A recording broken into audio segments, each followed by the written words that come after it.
एक और पहलू आता है कि हो सकता है कि अभी चुनाव में कई लोग दावेदारी कर रहे हैं, तो आप लोग आप हाईलाइट होना चाहते थे, इसलिए आप मैदान में रहे हैं। वसुंधरा जी के कार्यकाल को आप कैसे देखते हो, और आपकी पसंदीदा मतलब सीएम, आपके हिसाब से पसंदीदा सीएम कौन होना चाहिए भारतीय जनता पार्टी को?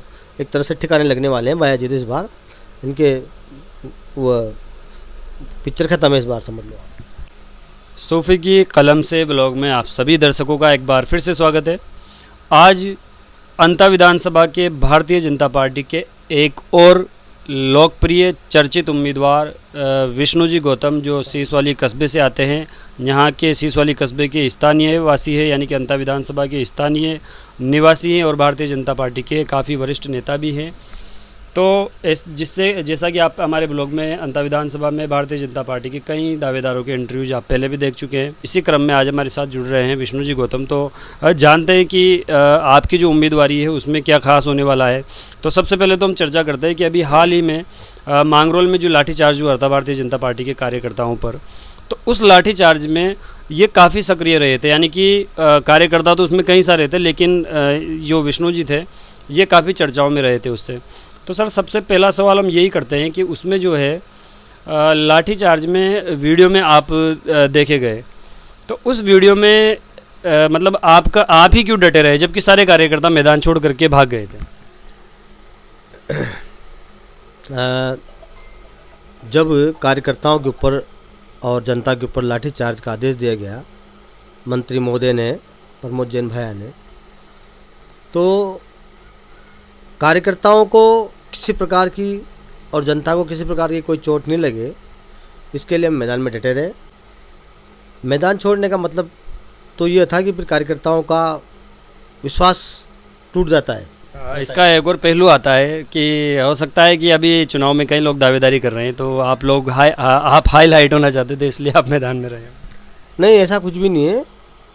कार्यकर्ताओं की और जनता की रक्षा करना नेता का दायित्व होता है।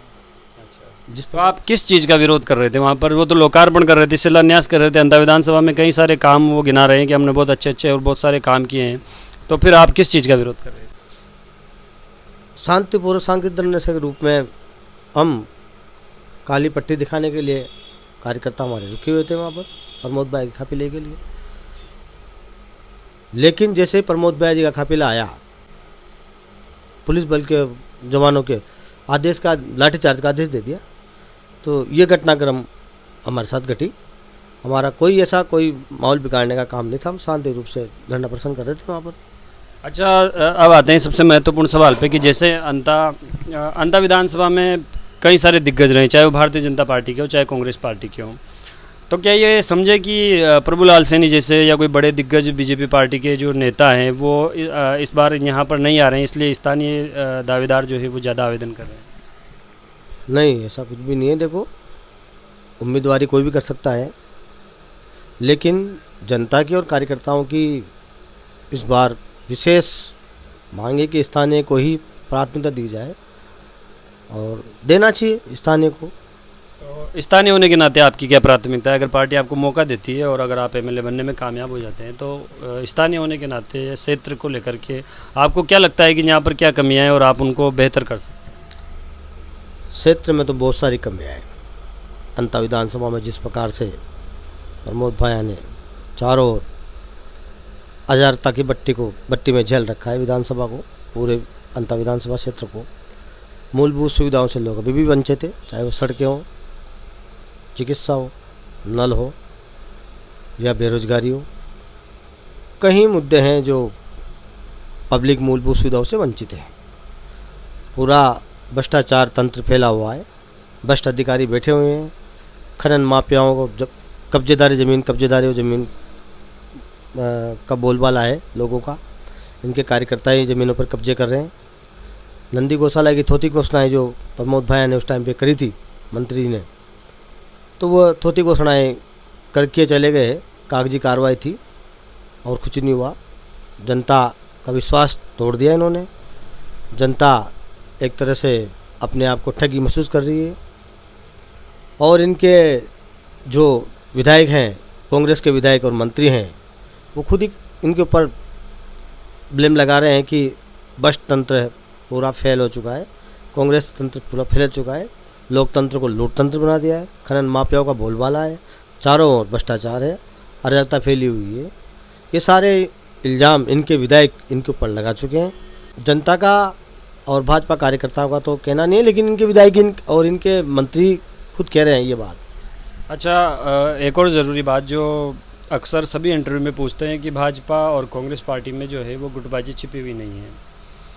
तो चाहे गहलोत गुट हो, चाहे पायलट गुट हो, तो ऐसे ही जो है वो इस बार सुनने में आ रहा है कि बीजेपी जो है वो राजस्थान में सीएम फेस जो है वो घोषित नहीं कर रही है। और अगर मान लो करती है या नहीं करती है वो अलग मसला है, लेकिन आप वसुंधरा जी के खेमे से हैं या उनके मतलब उनके ग्रुप से हैं या किसी दूसरे ग्रुप, इस बारे में आप राय स्पष्ट करें, क्योंकि प्रदेश की जनता ये जानना चाहती है कि आखिर प्रदेश में हो क्या रहा है। न कांग्रेस में स्पष्ट स्थिति दिखाई दे रही है, न भारतीय जनता पार्टी में स्पष्ट स्थिति दिखाई दे रही है। देखिए, हम भारतीय जनता पार्टी के हमारी भारतीय जनता पार्टी एक तरह से पारंपरिक और संवैधानिक पार्टी है।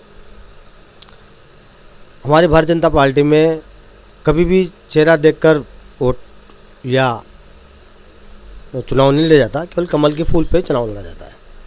हमारी पार्टी कमल का फूल है। वसुंधरा जी के कार्यकाल को आप कैसे देखते हो, और आपकी पसंदीदा मतलब सीएम, आपके हिसाब से पसंदीदा सीएम कौन होना चाहिए भारतीय जनता पार्टी? जी, ये बिल्कुल आपने सही सवाल पूछा। हमारे माननीय वसुंधरा जी का कार्यकाल बहुत अच्छा रहा और हम चाहते हैं कि इस बार उनको फिर वापस मौका देना चाहिए भारतीय जनता पार्टी को, और वापस सीएम के तौर पर हम वसुंधरा जी को देखना चाहेंगे। अगर वसुंधरा जी फिर से आना चाहिए और भारतीय जनता पार्टी को एक बार उनको मौका देना चाहिए, आगे लाना चाहिए उनको, और वसुंधरा जी वापस फिर मुख्यमंत्री बनती है, बनेगी भाई, बनती नहीं बनेगी, तो समझ लो वापस चारों ओर खुशहाली राजस्थान में आएगी। जो जिस प्रकार से लूटतंत्र, भ्रष्ट तंत्र फैला हुआ है, कुशासन फैला हुआ है, जंगल राज फैला हुआ है, वो सब खत्म हो जाएगा। वसुंधरा जी ने काफ़ी 10 साल तक कार्यकाल में उनका जनता खुशहाल थी और बिल्कुल बेरोजगारी थी वो न के बराबर थी। सरकारी नौकरियां वगैरह, युवाओं को रोज़गार काफ़ी मतलब उस टाइम पे मिले थे। और हम कह रहे हैं कि वापस अगर भारतीय जनता पार्टी के सानिध्य में, वसुंधरा जी के सानिध्य में सरकार बनती है तो बहुत अच्छा रहेगा। और मैं कह रहा हूँ पूरी की पूरी सीटें आएंगी इस बार वसुंधरा जी के राजकाल। अच्छा, तो इस बार गहलोत जी भी कई सारी बड़ी घोषणाएं कर रहे हैं, अब सभी तरह के आरोप भी लग रहे हैं, तो उनके कार्यकाल को आप कैसे देखते हैं? ये बात तो जनता ही आपको बता देगी। सारी थोथी घोषणाएं हैं भाई। मोबाइल बांटने से, राशन किट बांटने से थोड़ी हो जाता है। मोबाइल जो बांट भी रहे हैं ये तो आधे मोबाइल तो ख़राब निकल रहे हैं, कुछ जनता चिल्ला रही है, इनके कार्यकर्ता ही चिल्ला रहे हैं। राशन किट इन्होंने बांटे हैं तो हल्दी की जगह मतलब मिट्टी, पीली मिट्टी निकल रही है। कई चीज़ें हैं। इन्होंने 100 यूनिट फ्री करने की बात कही है।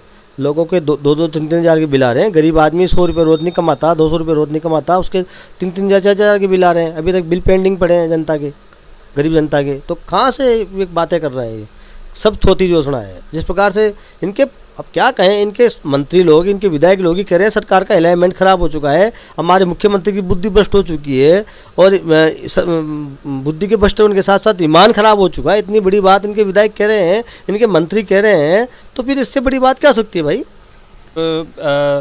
जैसा कि अपने क्षेत्र में जो है वो कांग्रेस पार्टी से तो केवल एक ही फेस सामने है, और भारतीय जनता पार्टी में अंता विधानसभा से कई लोग अपनी दावेदारी जता रहे हैं। तो आपने बता भी दिया है कि सबको अधिकार है, लेकिन इन सब के कॉम्पिटिटिव में आप अपने आप को कहाँ खड़ा पाते हैं, और आपको क्या लगता है कि पार्टी को किस आधार पर मतलब आपको ही क्यों चुने, और अगर आप को टिकट मिल जाता है तो प्रमोद जैन भाई जैसे दिग्गज नेता के सामने आपकी क्या रणनीति होगी? देखिए, ऐसा है, हमने पहले भी आपसे बोला है कि भारतीय जनता पार्टी के उम्मीदवारी की कोई भी कर सकता है। उम्मीदवारी को सबका अधिकार है। भारतीय जनता पार्टी जिसको भी उम्मीदवार घोषित करती है हम उनके साथ लगेंगे। अगर भारतीय जनता पार्टी मुझे आदेश देती है चुनाव लड़ने का तो लड़ेंगे चुनाव, कोई दिक्कत थोड़ी है। और भारतीय जनता पार्टी कार्यकर्ताओं के साथ पूर्ण बहुमत से विजय बनाएंगे भारतीय जनता पार्टी को, और हमारी सीट निकालेंगे। यहाँ तक कि पूरी राजस्थान में भारतीय जनता पार्टी की सीटें निकलेगी, इसमें कोई दोहराई वाली बात नहीं है। और रही बात, अगर भारतीय जनता पार्टी हमारे को मौका देती है, हम जीतते हैं तो कई कार्य करेंगे जो आपसे हम अवगत करा चुके हैं। दूसरी बात, प्रमोद भाई की तो जनता है, आप खुद फील्ड में जाकर उतरो ना। हम नहीं कह रहे, जनता ही कह देगी ये बात तो कि इस बार तो नैया डूबने वाली है।